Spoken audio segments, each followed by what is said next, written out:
All right. Well, thank you everyone for joining us this afternoon or morning or wherever you are. Thank you.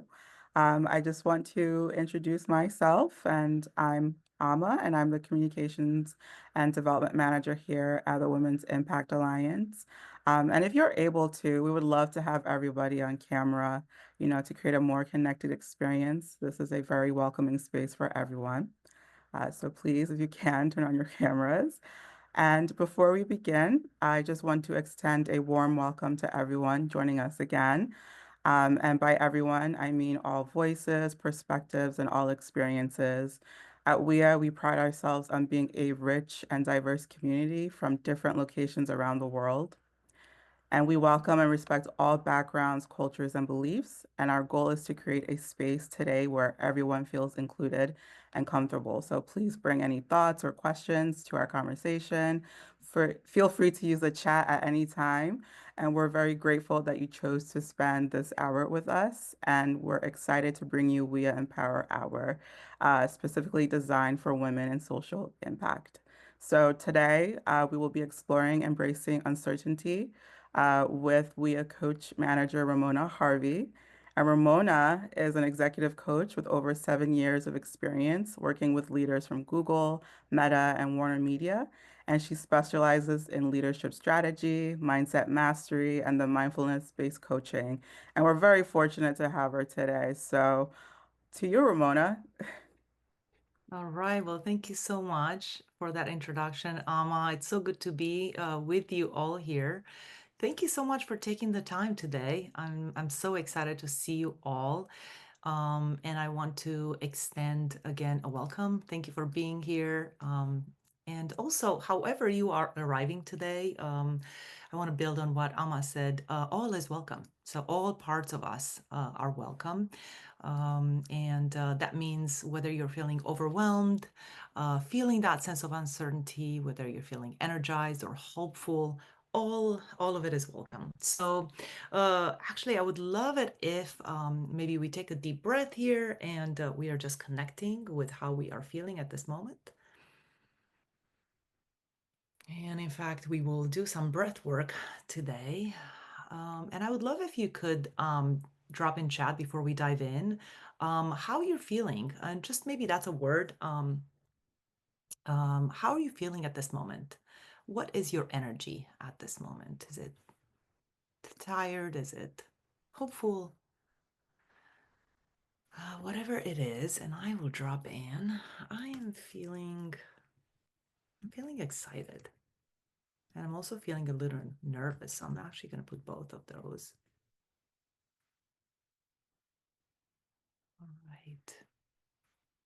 Yeah, low and overwhelmed, concerned about the state of the world. Yeah, overwhelmed. Absolutely. And thank you so much for sharing because it can feel vulnerable for us to share how we are feeling at this moment and the parts of us that we are bringing because, we're all navigating. We're navigating weird times, heavy times. And a lot of us are carrying so much during these times. And it's not just kind of the decisions and the day to day, which of course we all are doing, but it's also this emotional weight. Of constant change, of uncertainty.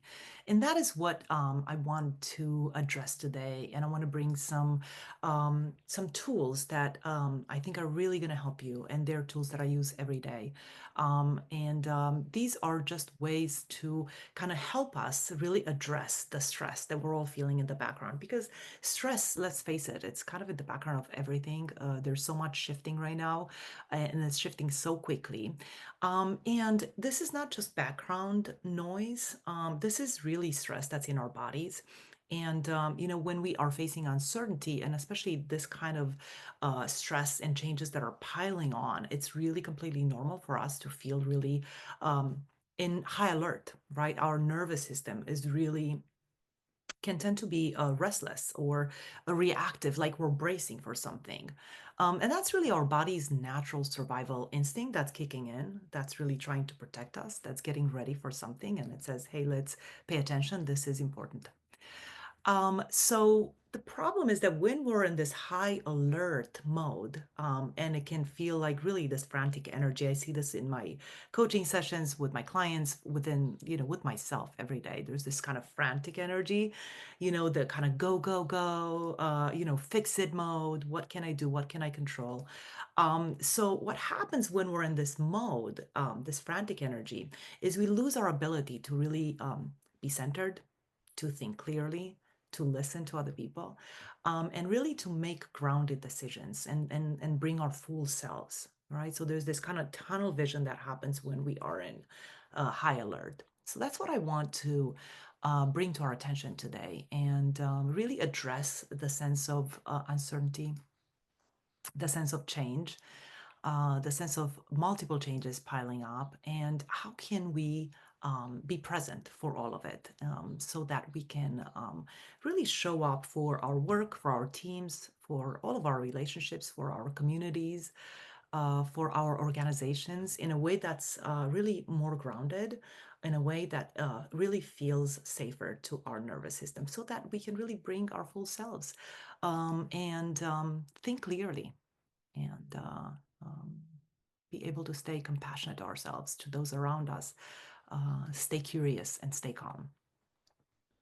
So, what happens during these times of high stress is that our inner critic, which we all have, and often when I ask people in coaching sessions, what stands in the way of you getting this thing done, or achieving this goal, or following through on your vision, people say, myself. It's myself. So what does that mean?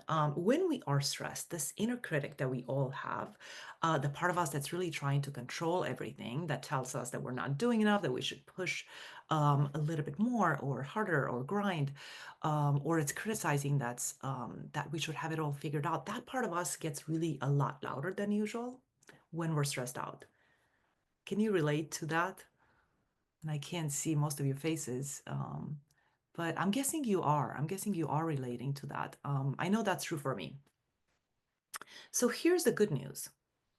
The moment that we pause, like we are doing now, and even a moment of what we just did earlier, pausing to just take a breath, and maybe more than a breath, and we'll do that today. We really start to interrupt that cycle. And that's a really powerful strategy for us to get back to our base, back to our calm. It's interrupting. It's just saying, hey, what's going on here? Oh, there's the frantic energy.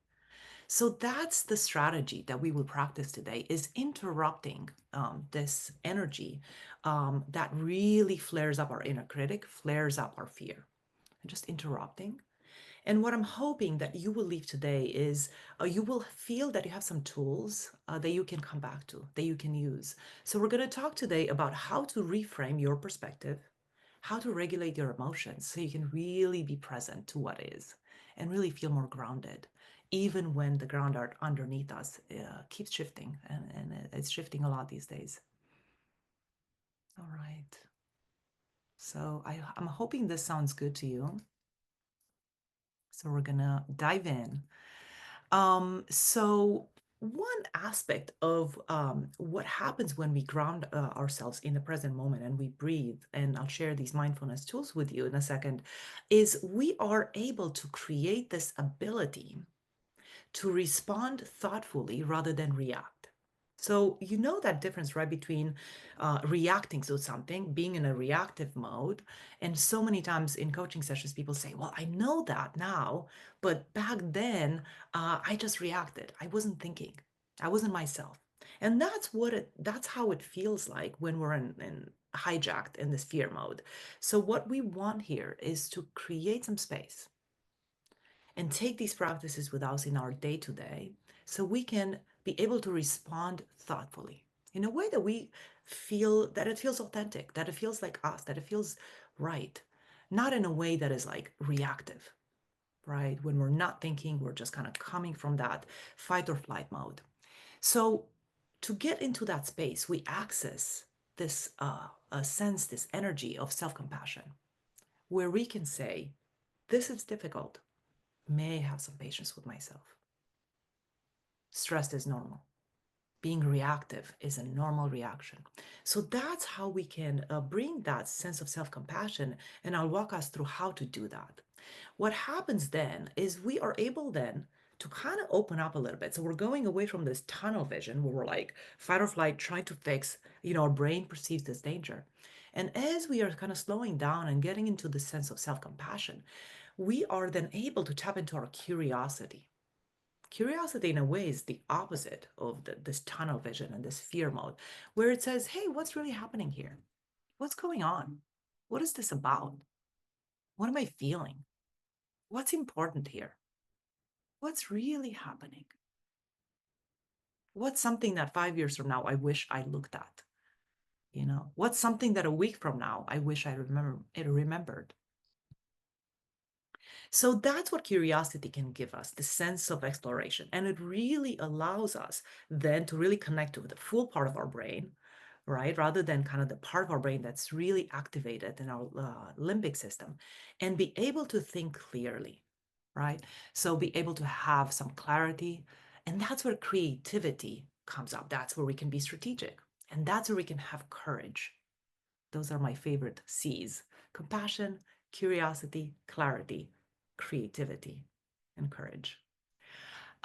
So we can shift from this reactive mode to response. And what I want to say is that this is a skill, you guys. So many times I hear people say, well, I'm just not built that way. Well, none of us are.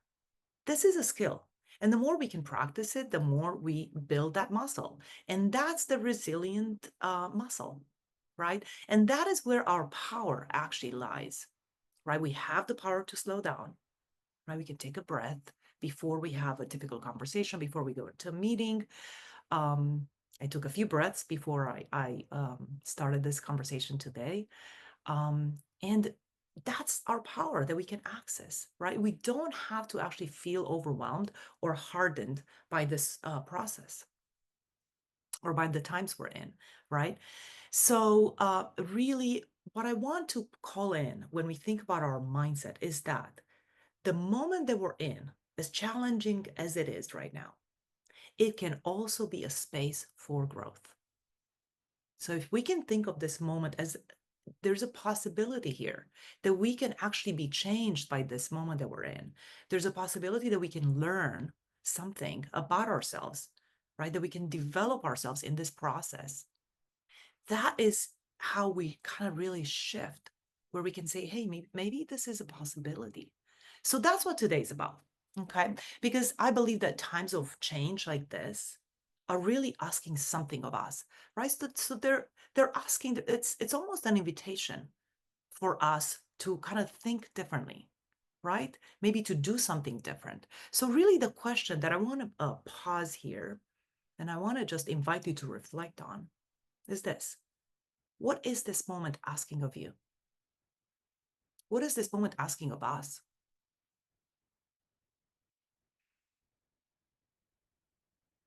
And this is just an inquiry, and there's a lot of power. And for those of us who are coaches or those of us who are benefiting from coaching, know the power of inquiry, right? So asking a question that is opening rather than contracting, which is what fear does, is really, really powerful. So what is this moment asking of you? Okay. So I want to share a quote that I find really inspiring. And the quote is this: sometimes the most important thing in a whole day is the rest we take between two deep breaths. The most important thing we can do is pause. So this is the foundation of resilience. So I want to start by touching on our mindsets. So I'll share a few tools today about our mindsets, about how to work with our emotions, and then I'll take us through a brief meditation. So again, thank you for being here and thank you for staying present. So I want to talk a little bit about our mindsets because that's one of the first places that we go to when we're challenged. We go into our heads. So what can happen is we have, and this is really powerful when you can think of this almost as as a fork in the road, right? Like whenever we are pausing for a second and we're looking at a challenging moment or we're feeling challenged, We actually have this, if we stop to take a breath, we can see this almost fork in the road of decisions that we can make. So this is a power that we have to say, um, acknowledge the fear-based thoughts because these are natural. So these are what psychologists call they're fear-based thoughts. They're really automatic negative thoughts. Ants is what I heard the neuroscientists call them. So this is where we live in a day to day. When we don't stop, we tend to be in a place that tends to be fear-based. And so you might recognize thoughts like, if we stop and we're asking ourselves, hey, what's really going on here? And do a check in, you might recognize these thoughts. Like, what if this fails? Right? How often do we get that thought in our mind? And it's automatic, remember. So this is the neutral. This is where we tend to be. So when we pause and take a breath, we can actually reroute our thinking. And this is how we actually rewire our neural pathways. This is how we create new habits, is where we can get that thought and we can be aware of it, where I can ask myself, which I did before this talk yesterday, the week before, what if this fails? What if I'm not able to really do a good job here? Like all of us are asking that question when we start something important. And this is the thing, whenever these fear-based thoughts are really flared up, this is important, you guys. This happens when we do something that's really important to us. This is what happens when we do something we really care, something that's really meaningful to us. We can expect that these fear thoughts, like what if this fails, will show up for us, right? What if I can't figure this out right now? Or what if I can't fix this all? Right? There's the sense that I have to fix it. Or we can get into this overwhelmed sense of this is just too much. I can't deal. Right? And this is where we can go in avoidance. Or what if I can't take care of everything? Especially as women, we really have this wired in, this conditioning that we have to take care of everything and everyone. It really is. Doesn't it feel true? Right? Um, I know I feel that. So I wanted to bring these questions, you guys, so that you can recognize them. So the other thing that I also want to emphasize here is that this is part of our humanity, right? This is what it's like for us to be in the human experience. I love that comment, Amma. We need to be superwomen for everyone. Yes. And we hear this message, you guys, and it's well intended. Yes, we can. Yes, we can do it. You can do it all, right? You can have it all. Well, the thing is that that is a lot of pressure, right? It's a lot of pressure. Let's be honest here, right? It is. So if when we get back into our humanity, then we can say, whoa, this is difficult. So when we pause, and we'll do our guided meditation shortly, we then are able to tap into the sense of calm. Now we're slowing down our kind of nervous system, we're calming, and we are able to interrupt the fear pattern, right? And it doesn't happen just like that, but actually, that's how we begin, right? So we do a check in. Hey, what am I feeling? Oh my gosh, my heart is racing. Okay. What am I thinking? Oh, what if this fails? Oh, great. Okay, there's fear. So now I have the choice. Once I can be in the observer seat, and that's where mindfulness comes in, is I can be mindful of these thoughts. Now I have the power of choice. Now I can say, hey, wait a second, wait a second. It's kind of how I would talk to a friend. What can I learn from this? And so, to give you an example for myself, and I ask myself this question: what can I learn from giving this presentation, for example, giving this talk, giving this workshop? What can I learn from this? Well, I can build this muscle, right? I can maybe see myself in action and then, kind of see that this is something I can do because we have so much more capacity, you guys, than we realize. And so as we're stretched, then we're like, oh, well, maybe this is a moment that I can strengthen. I can really tap into the self mastery practice. I want to feel more confident. I want to feel more resilient. Like in my case, I want to be able to talk to a larger group of people. so I can learn something. No matter how this goes, I can learn something. And then another powerful question is what is mine to hold and what isn't? Because so much of the time we feel like we have to fix everything, right? This is kind of getting us grounded. What is mine? Okay. Because when we are in this kind of mode of what if I can't fix everything right now? We're actually really distracted. Okay. So we get into this restless mode, and that's not actually a way for us to take care of our part. And that's what we call self sabotage. Now, self empowerment, on the other hand, is breathing, getting calm, and then say, what is mine here? Well, this part is not mine. Someone else is responsible for that. So let me bring my focus to what is mine to hold. That's pretty powerful. Okay. Another question is, what is the next step? Okay. So, there's a lot to do. Okay. Now, again, we're kind of shifting from overwhelm. Oh my gosh, there's so much on my plate. What is the next step here? So we want to put this, I want to emphasize another thing, the tone in which we're asking these questions, right? The tone really, really matters. Is the tone compassionate, right? Is the tone loving, kind? Is the kind of tone that I would use with someone I love, right? So it's not like gun to my head, what's the next step? But it's more like, hey, what's the next thing that you can do here?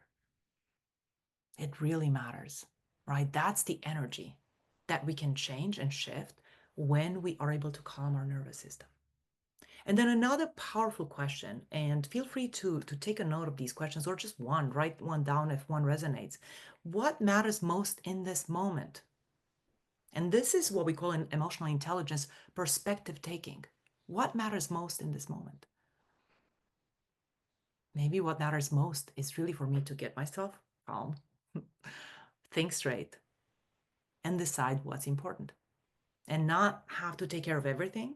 Maybe this is a moment that's asking of me to remember to prioritize. Maybe that's what's asked of me right now. All right. So maybe prioritize the thing that's most important, that will create the most impact, that is really most deeply aligned with my vision, with my values. What matters most? Okay. So I want to check in with you guys, and I would love to invite you for us to stay connected in chat and just drop which of these fear based mindsets you are feeling that you would like to shift. So, which one? Which one feels true for you?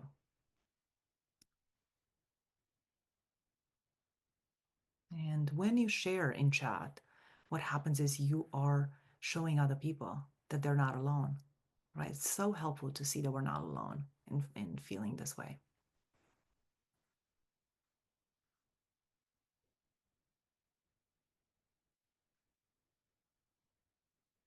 What if I can't take care of everything, Tia? Thank you for sharing. There's just too much. Yes, Sally.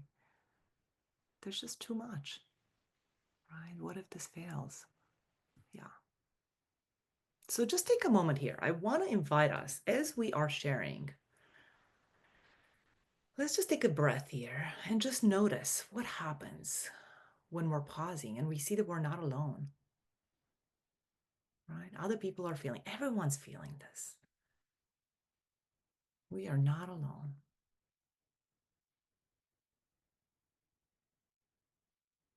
And thank you for sharing, Mesay. And I'm probably not pronouncing your name right. The tendency to try tackling everything at once and not being intentional on which challenges to deal with now and what to set aside. There's so much power, right? That's prioritizing when we say what's important. And this is important, but not now. Or this is important, but it's something that will go in the parking lot so I can give it the attention that it needs, right? There's a lot of power here.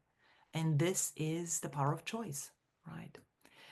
So, next, I want us to shift and talk about our emotions, right? Because, um, we are in our head so much of the time, which is why it's so important to pay attention and see what's this thought, what's this belief, what's this assumption I'm making right now, right? What is the interpretation that I'm making based on what I'm seeing around me?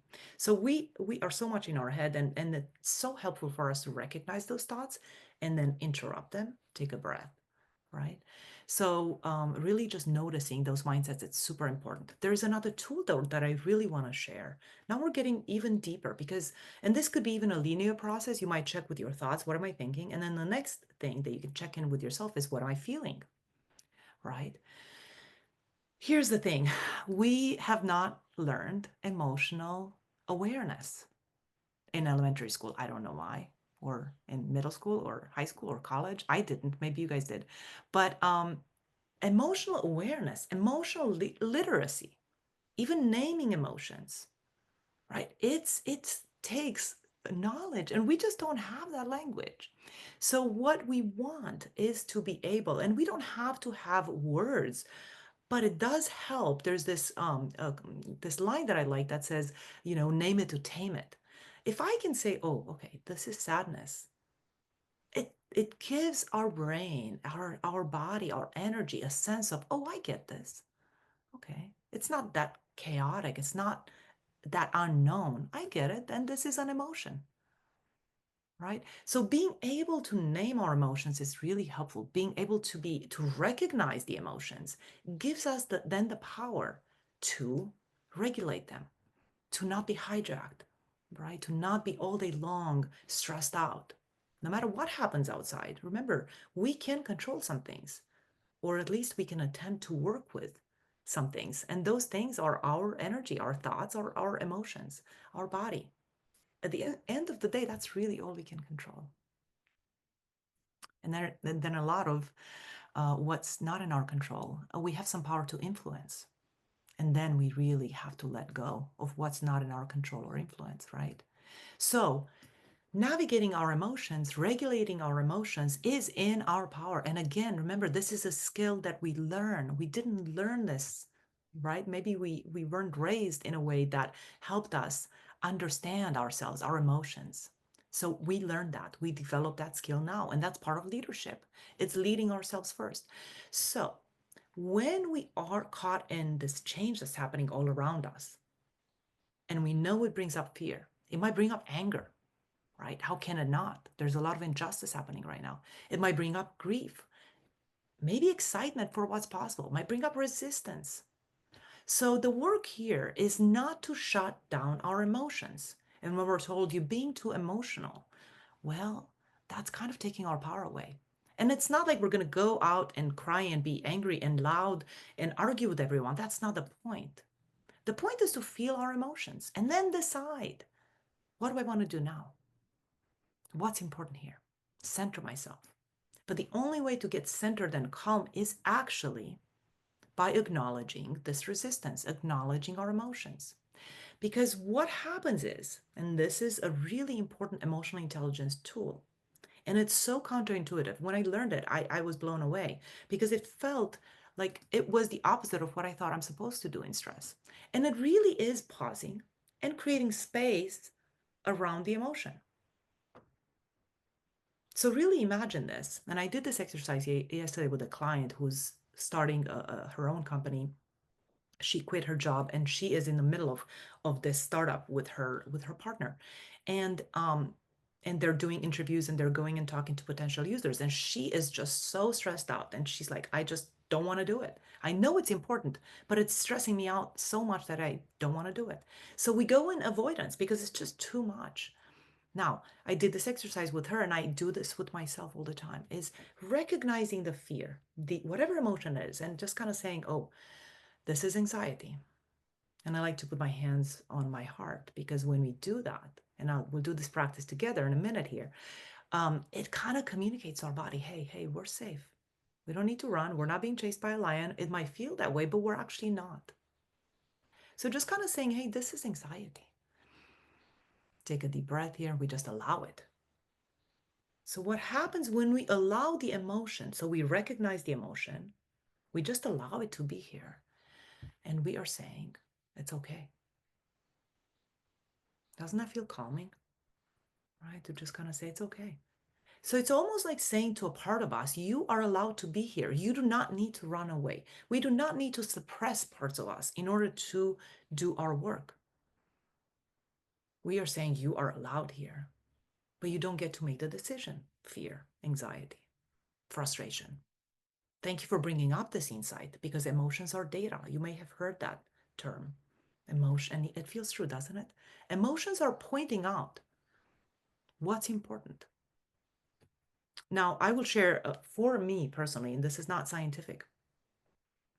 I like to think of my fear, my anxiety, my anger sometimes, but really primarily the fear, the sense of self doubt as my intern.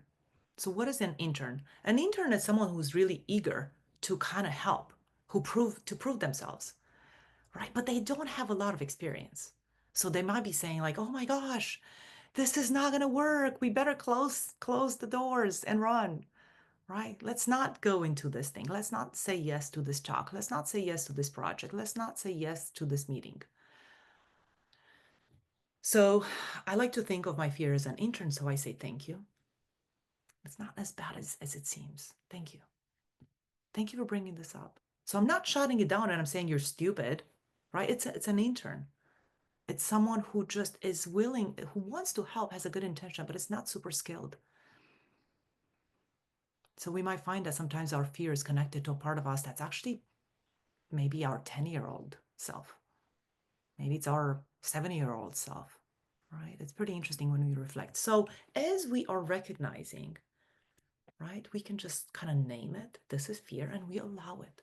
And we can just say, this is what's happening right now. And this is part of the process. Yeah, it makes sense to feel nervous. It makes sense to feel angry. So when we allow our emotions, and this is the tool, it allows us to kind of acknowledge the reality.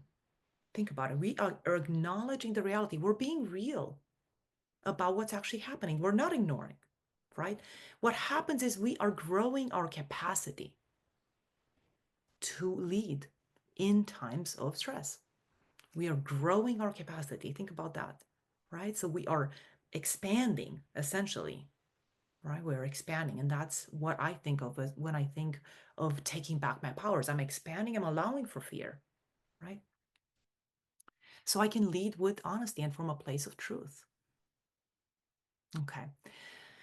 So let's practice now. We're going to get into our body and we are going to practice these three tools, mindfulness tools, that I want you to walk away with these tools in a way that you can say, you know what? I can do that.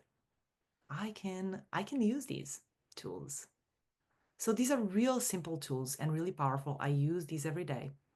So the first one is the three-part breath. And this is a yogic breath. If you do yoga, you probably have practiced this. So I just want to invite us in the next 5 minutes. We are going to settle down. So we're going to do this practice, a three breath practice that I'll walk you through. Then I'll share the RAIN framework, and then that will be our guided meditation. I'll walk us through all the 4 steps of RAIN. Okay, so let's now get settled into our chair. And we are going to just simply connect our body. I like to close my eyes. You can just lower your gaze or close your eyes. When we close our vision senses, our body tends to calm down. Now, we can't do that, of course, in a meeting, but we can do it maybe before a meeting. So let's guide our breath through 3 parts of our body, our torso. So we're going to start with the belly, ribs, and chest. And then we're going to release in reverse. So with each inhale, we're going to expand. Okay. So here we go. Inhale into your belly, into your ribs, into your chest. If you've never done this, this might feel weird, but just stay with me here. And then we're going to exhale in the same order. So chest, actually reverse, chest, ribs, and belly. Here we go again. Breathe in, belly, ribs, chest.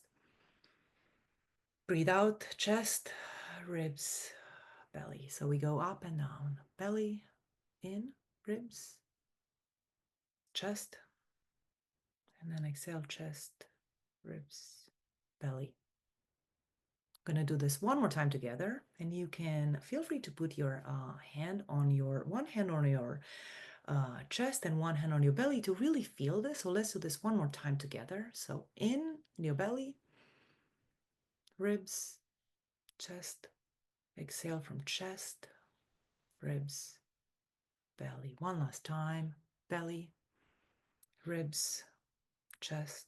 Exhale, chest, ribs, belly.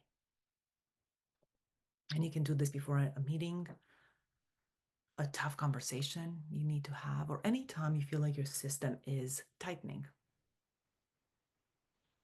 How does that feel? Just notice how that feels in your body. It really takes it down, doesn't it?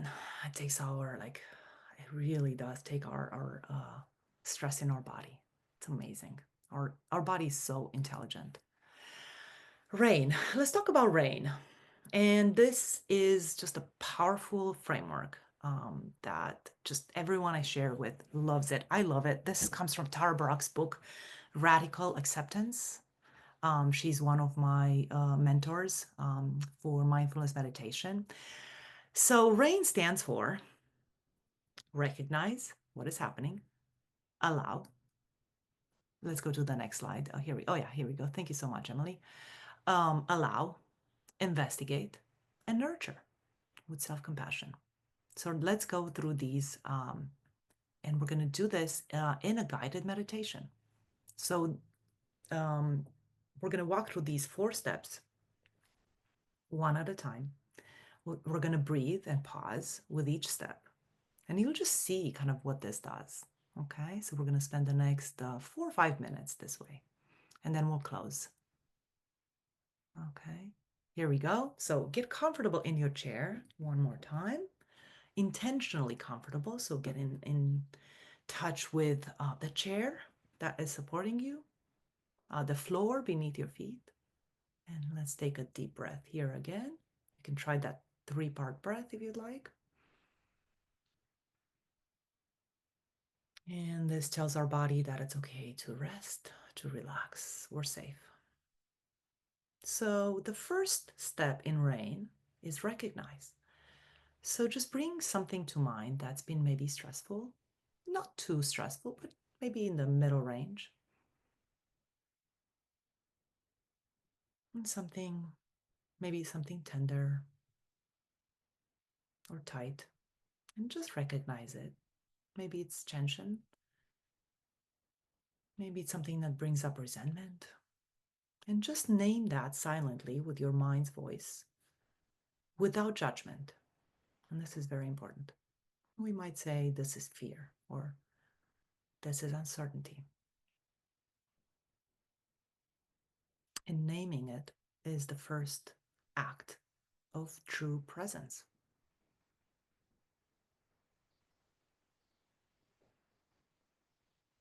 And notice what happens even when we just name it, right? So just recognizing it takes us away. That's the interruption. It takes us away from the fear spiral. Next, we will do A in RAIN, which is allow it. So gently just invite yourself to allow whatever emotion you recognize. Just allow it to be here. We don't have to agree with it. We just have to let it be part of this moment because it is here already. And you might whisper with your mind's voice, this is what's true for me right now.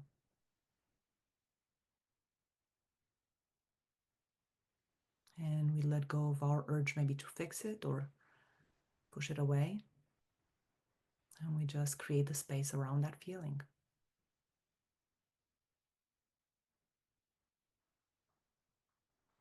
And just take a breath here.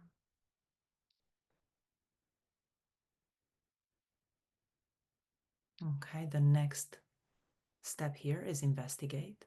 Now, sometimes you might not have time to get to this step, but if you have 5 minutes, like we do now, before something important, you can get to this step to just investigate. So we recognize, allow, now we investigate and we see what's happening in our body. Where do we feel that fear or frustration or anxiety? Is it in your chest? Is it in your belly? Is there a tightness? Is it heavy? What's it like? So just being curious. And here's what I love to ask, what does this part of me need right now? Does it need rest? Does it need understanding?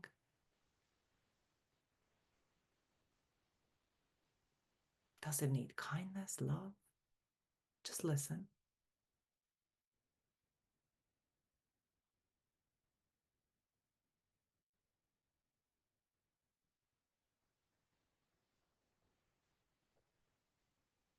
It's so powerful. And this is how we expand the space around that emotion. That's how we expand our power. And then finally, the fourth step is nurturing with self compassion. This is how we fully step into our potential. So we offer ourselves a gesture of kindness. What would someone, who loves you, what would they say? So you might place a hand on your heart or even your cheeks. Sometimes this is so helpful. It's so calming. Or on your heart. And you might say silently, I'm here. It's okay. This is normal. So let that kindness and love spread just a little bit into the breath and into your body.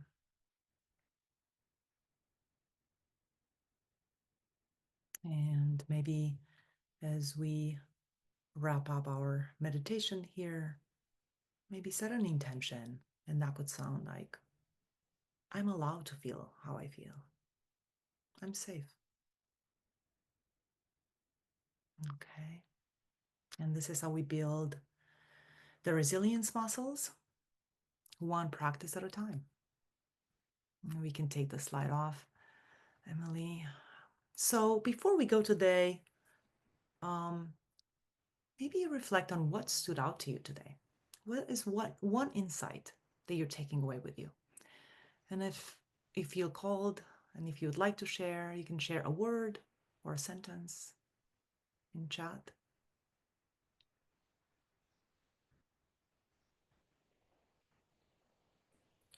And this can feel like a commitment to yourself. Whatever stood out to you today, whatever resonated, you can share if you'd like, or just make a commitment to use this, to come back to it. Transition from anxiety to curiosity. Taking a pause. Yeah, things can wait. Amazing. Thank you for sharing. Thank you for showing up. Thank you for all you do. I have the tools to navigate the overwhelm. Yes. And we're all in this together. So thank you for being here. And I want to open up to some questions. Any question at all? Any reflection? Um, I just want to open up. Maybe I want to invite you to unmute or just share anything that feels useful, or if you have a question, how can you bring this into your day to day? Or what felt powerful?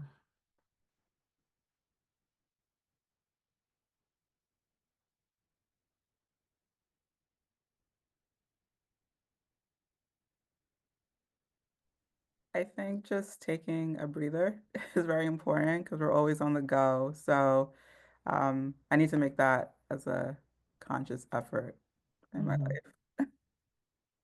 I know, right? You and I, all of us. Thank you for that, Alma. Taking a breather, super powerful. Anyone else wants to share or ask anything?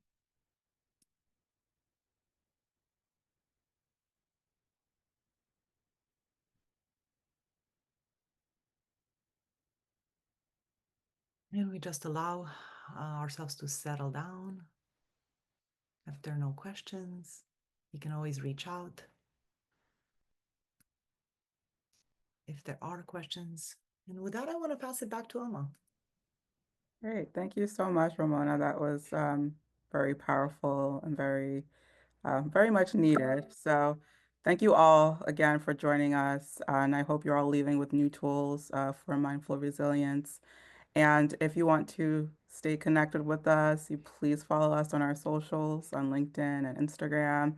And if you have any questions or comments, you're more than welcome to email us at hello@thewia.org. And again, thank you for showing up today. And I wish you all a wonderful rest of your day and week. Thank you again.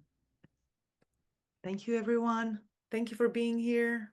Good to see you and have an amazing rest of your day. And I'll hang out here if anyone wants to share anything. I'll stay till the top of the hour, just offering the space if anyone needs it. But thank you so much for being here.